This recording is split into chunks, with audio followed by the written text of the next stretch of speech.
As our penultimate presentation of the day, we have a keynote panel that's being led by Bob Coughlin, who's the president and CEO of MassBio.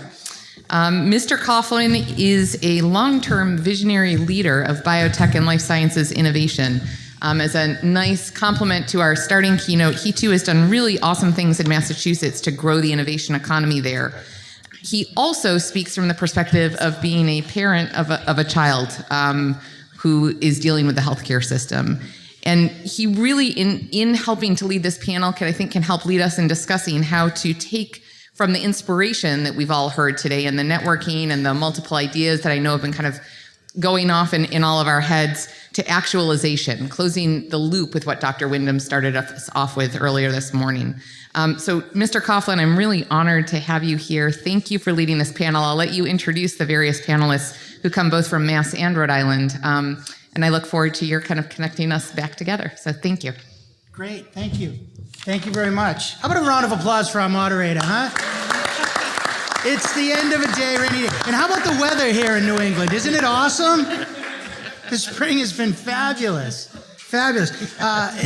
Thank you for having me. Thank you, Carol, and thank you to MedMates. And it's great to see my longtime colleague and dear friend, Sue Wyndham-Bannister here. How about another round of applause for her? She set up the Massachusetts Life Science Center, and she was the first CEO of the Massachusetts Life Science Center that implemented the 10-year, $1 billion life science initiative in Massachusetts. And just by way of background, I'm real excited for this panel. And people would say, what would the CEO of MassBio, which is the Massachusetts Biotechnology Council, why would he be excited to be in Rhode Island talking about economic development? Well, the answer is simple. We all need to work together, because why is it that we do what we do? I decided to leave government because of life experience. When I was running for the legislature in Massachusetts many moons ago, about 16 years ago, my wife and I found out we were going to have a child with cystic fibrosis. It was horrible news. I mean, you can only imagine, right? Back then, there weren't any treatments that changed the course of disease. He was born with an expiration date. That sucks, right? That's horrible. That's the worst thing a parent could ever experience. But I also had the ability, working in the legislature in Massachusetts, to learn, not because I wanted to. I had to as a dad, right? I had to figure out not being a doctor, not being a scientist. I have the best job in biotech in the world, and I don't even think I passed biology in high school. But that's off the record if you're recording this. But I had the opportunity to work in government in Massachusetts to try to create a climate so that the biopharma companies could have that environment to do something good for sick people, hopefully cure my kid or come up with a therapy for my kid. So I learned that government could either hurt innovation or government could help innovation. We had great colleges and universities in Massachusetts for a long time. We had a critical mass of biotech companies. You look at going back to MassBio was actually founded in 1985, the first biotech trade association in the world. Companies like Genzyme and Biogen and Integrated Genetics Institute, they got together to form this trade association so that we could educate policy leaders as to what the definition of genetic engineering really was, and to form a group purchasing consortium. Those were the two reasons. Now you fast forward to, I came on board in 2007, right before Sue Wyndham-Bannister started at the Mass Life Science Center, and we decided that in Massachusetts, industry, academia, and government, we're all going to come up with a game plan and work together. We did it, and we've grown employment by close to 40%. We've added 11 million square feet of lab space, and it's all filled. Back then, there was one big pharma company that had a physical presence in Massachusetts. Now 18 out of the top 20 have a physical presence. Why do we want to share all of that? Why should that not be a secret? Because there's great people, great ideas, great companies, everything. You have it all here in Rhode Island. So when I look at how we recruit companies to this area, you don't look at just recruiting them to Massachusetts. You don't look at just improving the climate in Massachusetts. You look at how could we do better as a region? How could we do better as a country too, as well? But when we recruit companies, if you look at what's happening in southern New Hampshire, southern Vermont,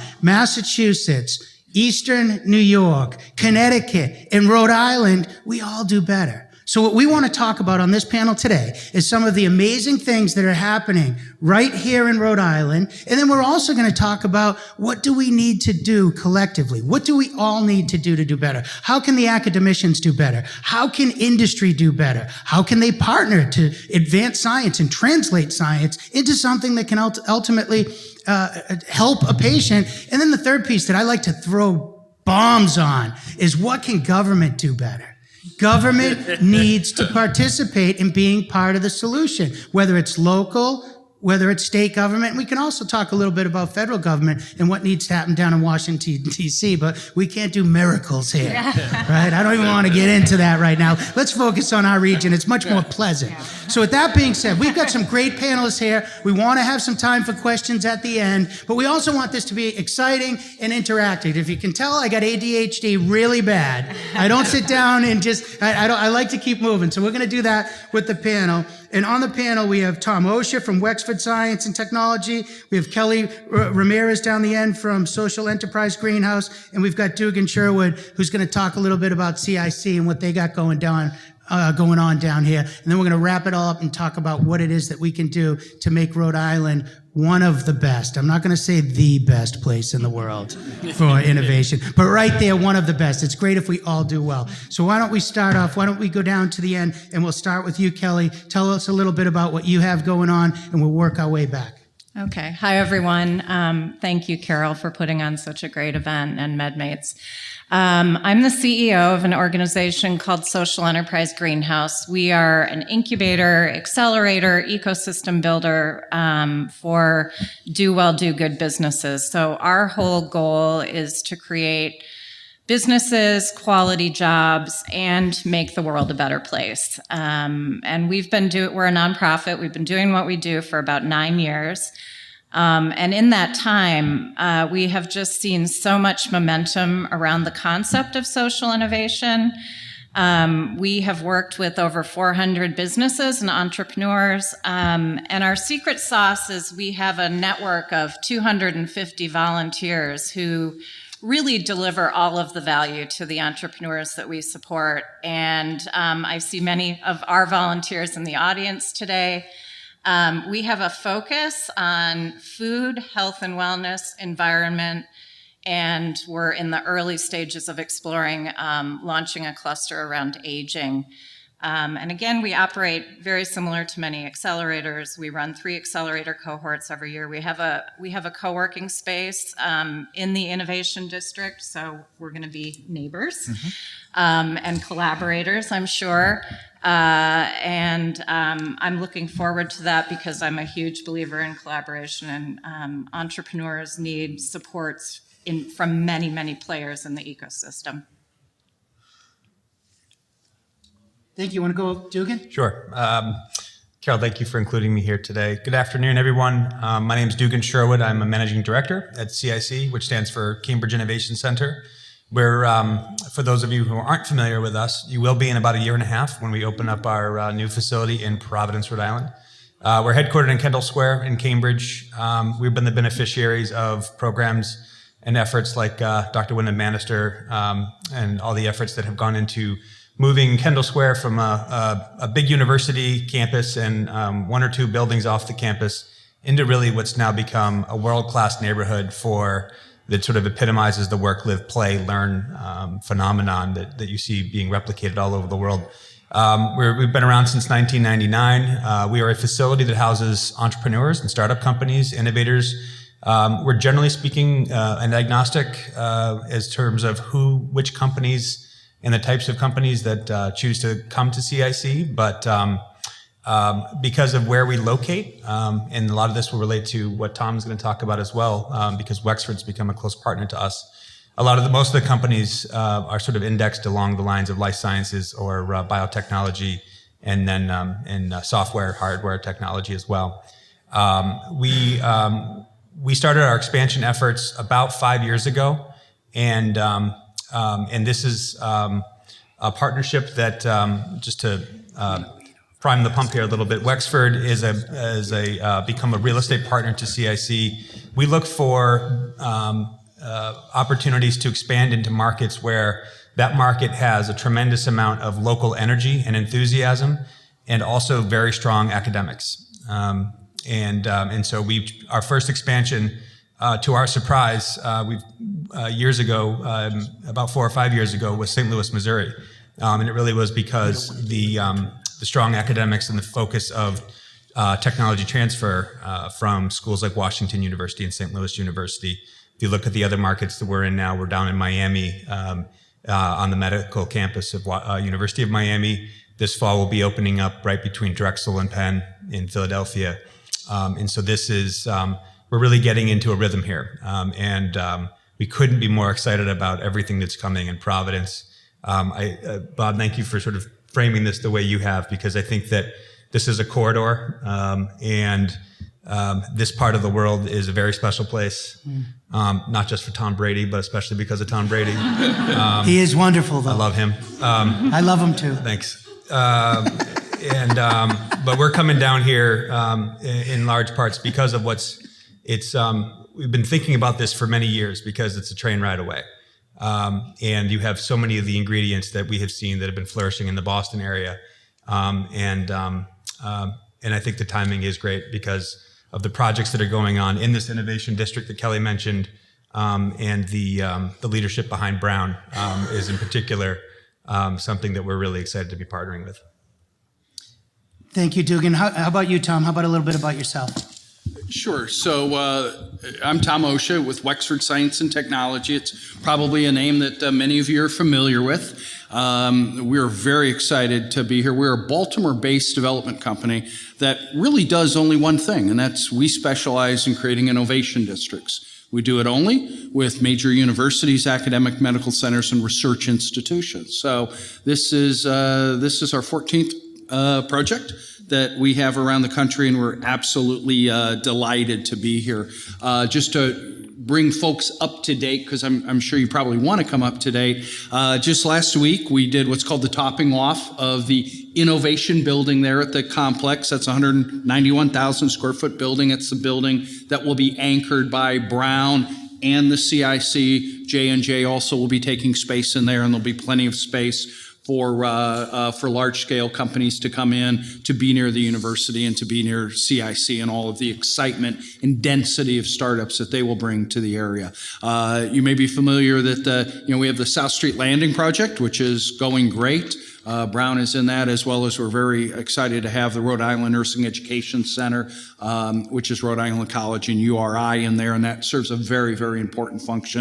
And then coming up next to it, if you're not aware, happen to be 174 units of apartments that are being developed by one of our partners, GMH. Capital Partners, and that's coming up. And both our innovation building, that building that we just topped out, and those River House apartments are probably going to deliver in the first half of 2019. So somewhere around probably the March, April timeframe, depending upon weather, but those buildings will be under closure here pretty soon, and we'll be able to work even quicker on the inside of those. And then finally, we're not stopping there. For us, these ecosystems really begin to make their own weather at about 1 million square feet and beyond. That's where you get enough of the amenities to live, work, play, learn, heal kind of environment that you really want. And so we're already having conversations with the universities, with others, around what might an additional building sitting on that I-195 Commission parcel 2225 look like. What's the pedestrian realm going to look like? So we're very, very bullish on what's happening here in Providence. I'm happy to tell anybody why, as well as what's happening within the great state of Rhode Island. Well, thank you, Tom. Well, to all of you, but we'll start with Tom. What makes a thriving innovation district? And Tom, you talked about how you're in the business of making innovation districts, right? That's what your company does. We're curious, is there a formula to do this? And, what if so, what is it? And what are some of the examples of best practices? Sure. So we are real estate developers, but I'll tell you, it is not about the real estate. The reason we do what we do is because of the story that Bob just told about his child. It's the story that Laura told earlier, about the opioid crisis and what they're trying to do with the health information exchange. We do this to enable, right, new products, new services, new ideas to get into the hands of man. And that's a blend. It's a blend of basic research. In fact, the imaging that was talked about in the Alzheimer's panel, that actually is about 60 years old, that technology. And it actually came out of basic research done in physics laboratories around the country. And so when you think about the formula, it's not a real estate formula. It's actually a programmatic formula. And I'll break it down into 3 parts if I can very quickly. The first is, because it's not about real estate, it's not about the economics. People who make decisions on where to locate their companies, by and large, are not looking at that per square foot rent. Otherwise, they wouldn't pay what they pay in Kendall Square or the east side of New York or San Francisco or Shoreditch in London or any one of a number of others around the world. You want more creative and a more productive environment. So it requires intellectual anchors, of which you have here in abundance in Providence and across Rhode Island. It requires an ability to create density within proximity of startups. That's why we partner with great providers like the Cambridge Innovation Center. It's like we're talking to Lab Central about perhaps coming here. It's why we're looking at making sure that we can get that ecosystem as tight as it can. It's also about creating scale as well. One of the mistakes that a lot of cities make when they look to invest in accelerators and incubators is they don't think about the matriculation path. And so what they do is they subsidize incubators and accelerators, and then they wonder why those companies, when they grow, when they finally start to contribute to the economy, end up going somewhere else. I can't say what I say in the Midwest, they go to the coast, but what you want to do is you want to make sure you're keeping them within your ecosystem. So you need to make sure that you're planning this matriculation space, because the beauty of it is those entrepreneurs, when they exit, become serial entrepreneurs. They become mentors. They start other things. And money does not do anything other than follow talent. It does not follow ideas, it follows talent. So it starts to follow these management teams as they spin off more and more companies. And so it becomes very important to have this mix: university research, startups, companies that are growing, and then the scale of the innovation centers of large companies. That's one. The second is really you need to create this center of collision, collaboration, and congregation. And so that's why the building that we're developing is going to have this element of a district hall in it, very much like what you find in Boston, so that it can hold the weekly gathering known as Venture Cafe. So it starts to become that publicly programmed space where entrepreneurs, researchers, thought leaders, tinkerers, artists, designers all get together. That's where new ideas come from. And it becomes also this kind of public realm, if you will. It's not just about what happens in the buildings, but for the Innovation District to be successful, it has to happen on the outside as well. It has to be a strong pedestrian experience. And that's where South Street Landing and some of the other elements that you're going to see come into the district become important. And then the final piece is, at the end of the day, innovation needs to create social and economic inclusion. So there was a chart up a little bit earlier today, and it talked about a quarter of the jobs, was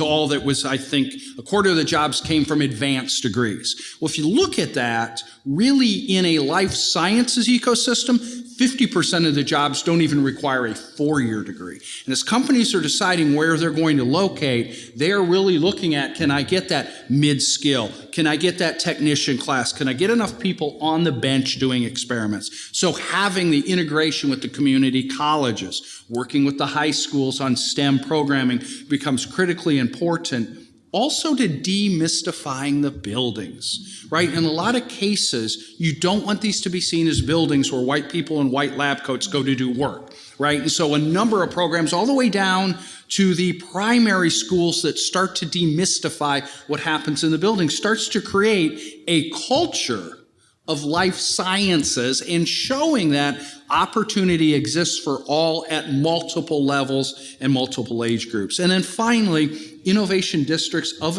themselves many times carry borders. They are political borders that have to be put in place by states and municipalities. But in reality, these are porous. They need to interdigitate and integrate into the neighborhoods and into the rest of the things happening in the city. So probably a long thing, but hopefully it puts some things out for us to discuss and for you to ask questions. No, and thank you, Thanks, Tom. You Bob. covered a lot there, and clearly there's a lot of numbers and things that need to happen in this formula. There's a lot of ingredients in this recipe, but they seem to be here.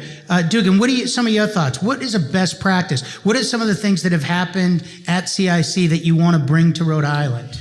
Yeah, so everything that you just heard from Tom is why we have partnered with Wexford. We're two sides of the same coin, or whatever. What CIC is really effective at is activating areas, and so as Wexford undertakes building this building in Providence, we're coming in to really help light it up. And our goal in coming to Providence is to do sort of two things that sound as though they're opposing each other, is to sort of complement what's here, but also really establish this facility as the epicenter of entrepreneurial activity in Providence and in Rhode Island. And there's no hubris in that comment, but a city the size of Providence has the capability to hit above its weight. But in order for us to do that, all of the pieces need to come together. There can't be really much in Providence that's disparate. And so we really work hard to bring people together, bring groups together, bring programming together. Tom mentioned a couple points, and I'll just flesh them out just a bit. District Hall and Venture Cafe. CIC, at its core, sells office space to startup companies, and it's a really wonderful model, which I'm happy to explain later. But we have evolved by creating other organizations within our portfolio. Venture Cafe is now a separate nonprofit, but it's founded by CIC, and it's in its simplest form. It's a programming platform. It's a networking event. Thursday nights we host something in every CIC location and several that are not in CIC locations called The Gathering. In Boston, you'll have 400 or 500 people every single Thursday night come to this thing. St. Louis, Missouri, there are more people that go to St. Louis, Missouri's Venture Cafe every Thursday night than in Boston. And it's programming that is sort of organized and collated by the Venture Cafe team, but it's really programming that comes inbound from the community itself. And so those are one of the ways in which we really help activate all the resources in the greater area and sort of pull it together so that energy is consolidated. And Kelly and I have already begun conversations months ago because we want to hitch our wagon to everything that they're doing down here as well. District Hall I'm so excited that this is going to be part of our facility. If you want to know what District Hall is and you're in Boston, District Hall is a 12,000 square foot event space that's really focused on the creative startup community. There are over 800 events every single year that are hosted in this facility. And again, it's just a buzzsaw of energy, interest, talent. And it's going to be, and CIC manages it for the city of Boston. Unlike the one in Boston, which is about 5 miles from our office, this one's going to be on the first floor. And again, we're learning from the past. And if we could have waved a magic wand now, Venture Cafe, District Hall, and CIC would all be under one roof. And in 2019, that's what we're creating in Providence. While you're on the topic, Kelly, if you could pivot a little bit and talk about how the relationship, Dugan just said CIC wants to hitch onto your wagon. How does that collaboration help you succeed moving forward? Well, I couldn't be more excited that we're going to be neighbors, because I think it really is going to be the place for entrepreneurs. And as I said before, I think, entrepreneurs need so many different types of supports, and we have been operating pretty solely in our neighborhood for our entrepreneurs. And, our focus is social innovation. That's what we're good at. We are good at the social side and the impact side. And we are less good at the technology side, and that's not our core capacity. But I'm assuming there will be companies in your space that are interested in thinking about their social impact strategies. You can send them to us.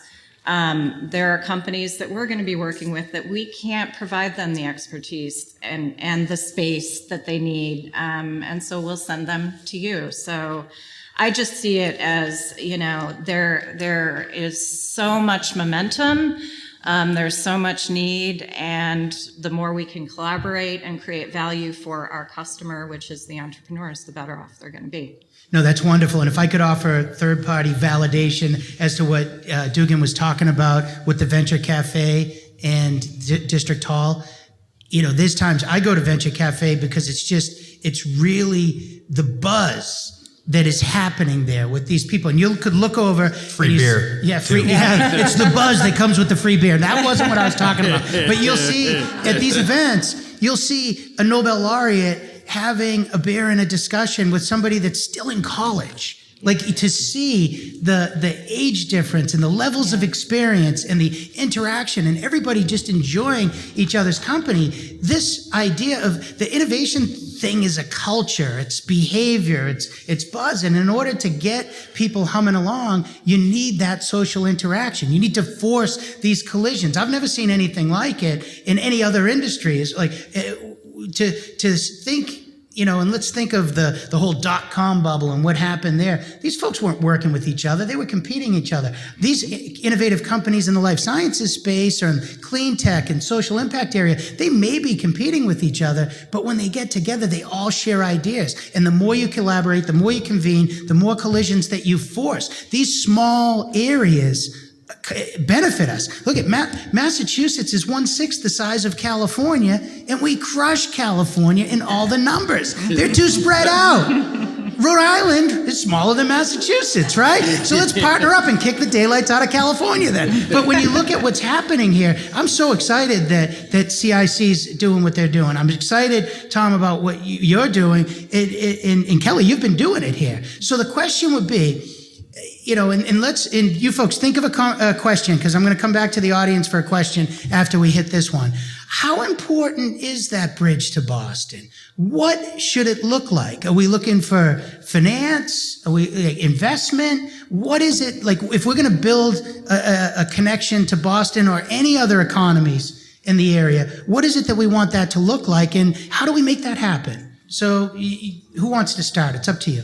Tom, do you want to start again? Yeah, I'll start since I'm sitting here closest to you. So, if you look at the way competition is done these days, it really is done on a regional scale, right? And cities don't compete. When companies come, companies are looking at entire regions. And I got to tell you, the rest of the world competes regionally, not at the city level. And so to think about, this kind of megapolis, I'll call it, New York to Boston is 33 million people, right? If it were a country, it'd probably be about number 5. It'd be a member of the G8 almost in terms of what its GDP is. And so you think about that region, that's critically important. But you also need, one of the things to think about is it's also a great strategy for really making sure that what you're creating is inclusive in terms of entry points. And what I mean by that is Boston's getting expensive.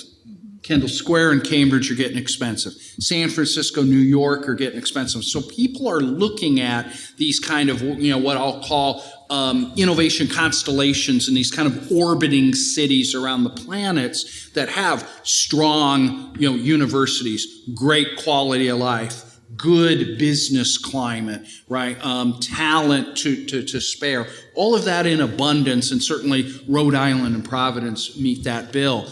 But you don't want to just be the low-cost kind of provider, and certainly when you have kind of a giant like a Boston or something creating those kinds of bridges. So you kind of think about what really has been happening. Manchester to London, right, is an interesting connection. Indianapolis is now starting to forge stronger and stronger connections to Chicago, right? Chattanooga to Nashville, Winston-Salem to Durham and Raleigh and that whole triangle area. And what they're really doing is they're really doing that so companies have these options. They have options to start taking and slicing their innovation and starting to layer it where there is comparative differentiation. So if you think about a big company that might be sitting in Boston, well, if I'm pursuing this Neuroline, or if I'm looking at Alzheimer's specifically, I'm not going to move my company. That doesn't make sense, and it takes too long and requires too much time. But what if I took those 20 or 30 researchers, those PIs who are totally focused on Alzheimer's, why aren't they here? They should be. And then from an operational standpoint,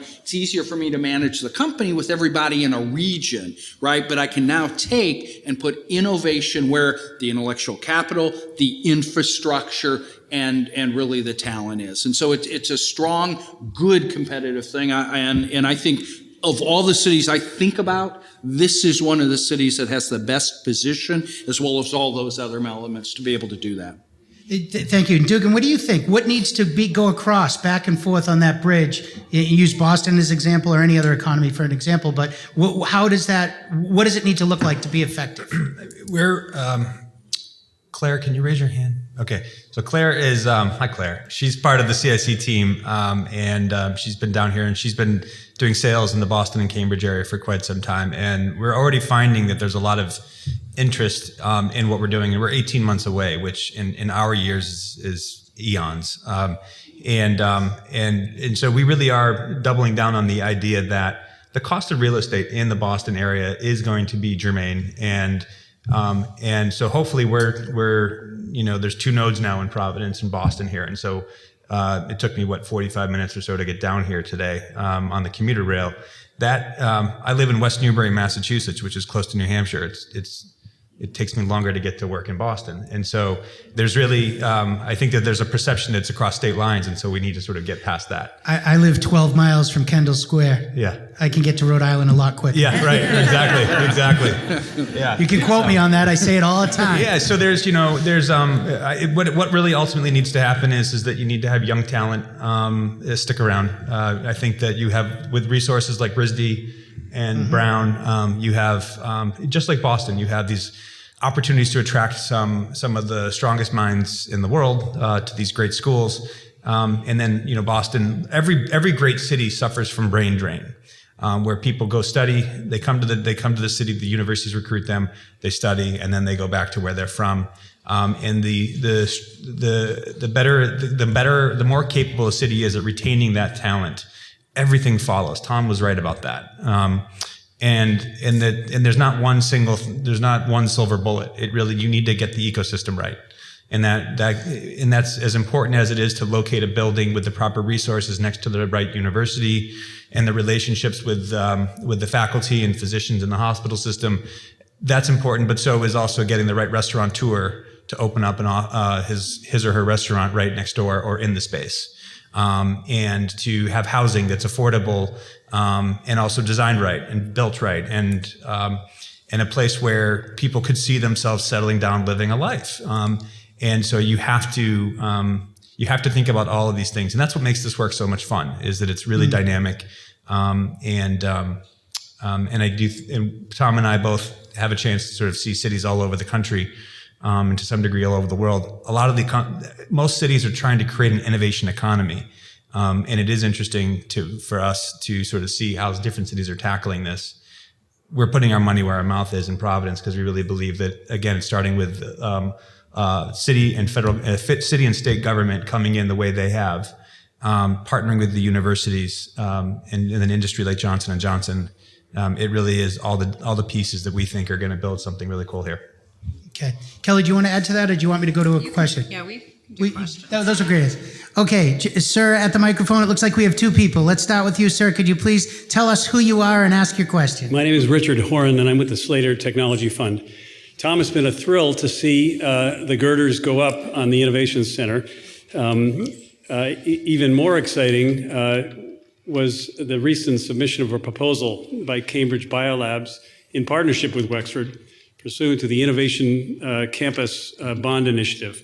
That whole initiative comes as a result of a Brookings Institution assessment, which you're very familiar with. It took place a year and a half or 2 ago, where they cited, among other things, this significant, if not stunning, disparity between the scale of the research enterprise that exists in our academic institutions and the relative smaller size of the venture capital investment in entrepreneurial companies coming out of those institutions. I can think of no more impactful opportunity for the life sciences sector here in Rhode Island than having a Lab Central-like facility located in Phase 2 of Wexford. What can we in this community, I'll admit to a bias on the matter, but I'm among friends in the life sciences community here.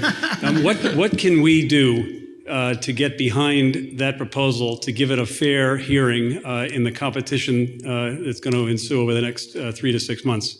Sure. So I welcome all to be evangelists for that kind of proposal. I will say I looked at all 16 of them, and they're all strong. Any one of them would really, and hopefully more than one of them will be chosen, but all of these are really great ideas for continuing to contribute to the fabric of the environment. And I think that's also a testament to folks because as I noticed those 16, there's a number of them that are outside of Providence and Rhode Island in general. The folks recognize something here is worth investing in. So what I will say is that the folks at Lab Central, Johannes Fruhoff and his team, I think being led by Susan Chase is her name, are in the middle of doing their due diligence now. And so what they're doing is they're doing a study. I think that study is for RICC, and it really is to kind of look at, is there enough demand? Is there enough density for that kind of Lab Central thing to occur? It's one thing to plop it down at 700 Main or wherever it is in Cambridge, right next to Pfizer. There's an awful lot going on. It's another thing to kind of bring it to Providence or other cities. And so what they do is they really do some strong due diligence to make sure that it can be sustainable. Because the last thing you want to do is bring something that isn't going to work, then it gives you a black mark. So if you're contacted by Johannes, or if you're contacted by somebody on Secretary Pryor's staff or somebody from Wexford to participate in this, or if you have an opinion you'd like to make known, we are more than happy to do that. In fact, I think it's probably a great role that MedMates fulfills as well. What an excellent intermediary, ability to kind of coalesce a whole bunch of different thoughts and opinions. But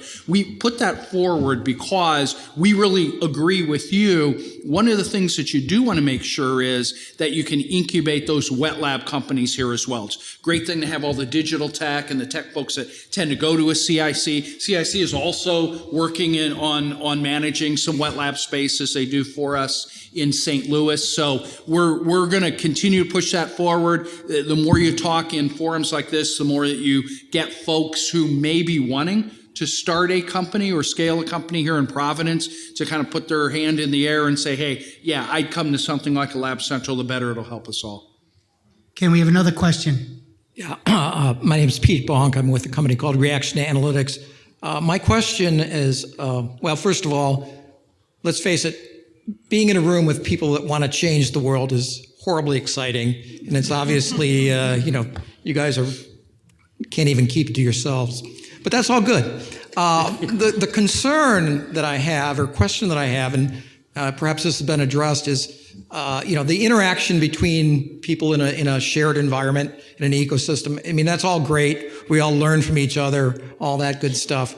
But there's a collision point when intellectual property gets involved, and how, do you have problems in your facilities where there have been, like, hey, that was my idea kind of thing, or is that an issue to some degree? I mean, most of us are very cautious about talking about IP in public, and at an invention stage, it's like, okay, and we know that there's been some horrible IP patent issues in the tech field. So your comments on that would be appreciated. That's a great question. Intellectual property. Kelly, have you seen any challenges or obstacles that you've had to overcome? And I think, Dugan, you probably could add to it as well. Yep.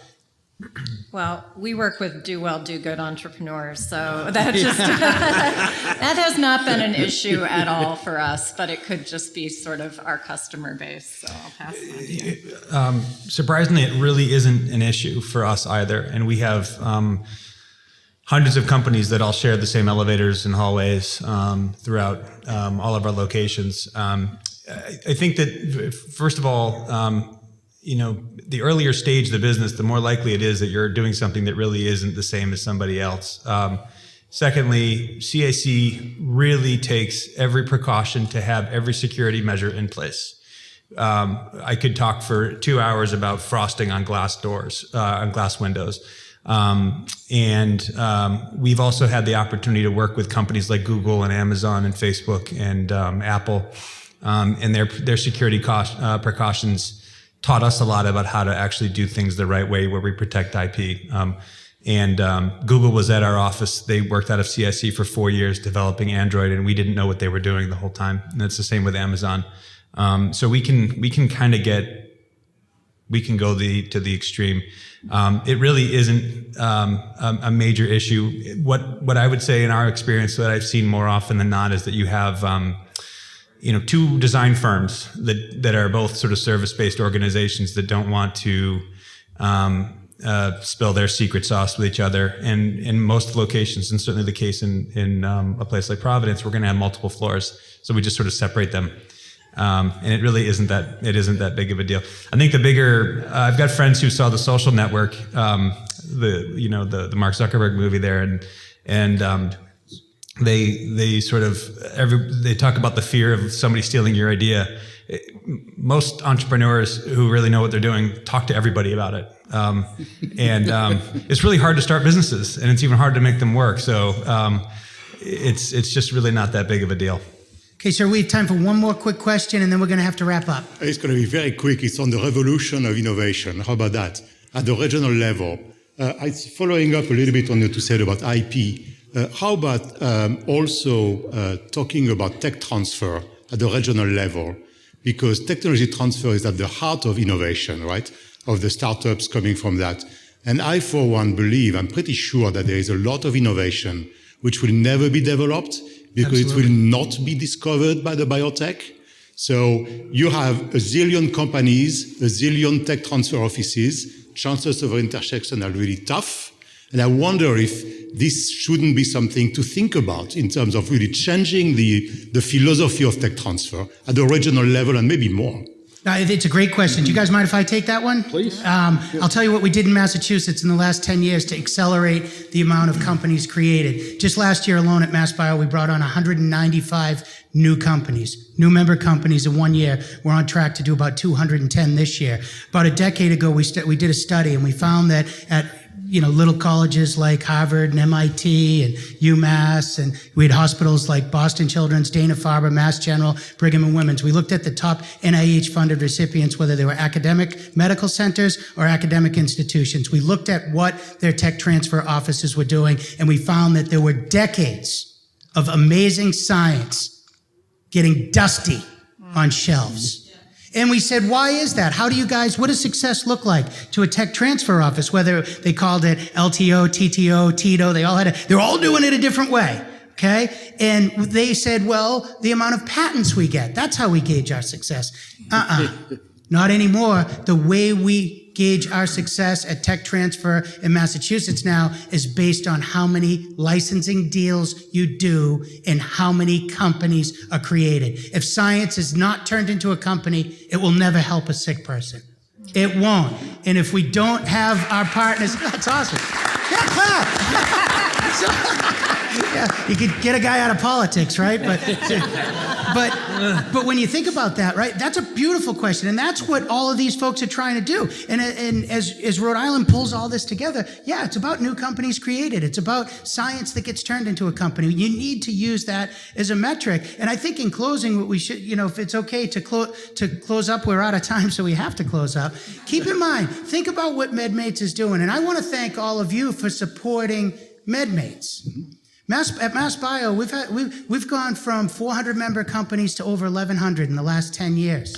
And we are so lucky. I know how lucky we are. We're blessed with the resources that we have. MassBio, we hired 5 new people in the last 2 weeks to add to a staff of, 35. I can't even keep up. So to have the support of all of you. MedMates needs your support. And you didn't ask me to say this, did you, Carol? You didn't. But the job that MassBio does in Massachusetts and what MedMates can do here in Rhode Island is make sure that academia, industry, and government are all working together. And that's your goal. I love your mission statement. And ultimately, who does that help? It helps people like my kid with cystic fibrosis. I'd be remiss if I didn't tell you that there is a company, Vertex Pharmaceuticals, that after 15 years and $8 billion invested is finally going to have a drug that's going to work for my kid. And he's not going to die before me.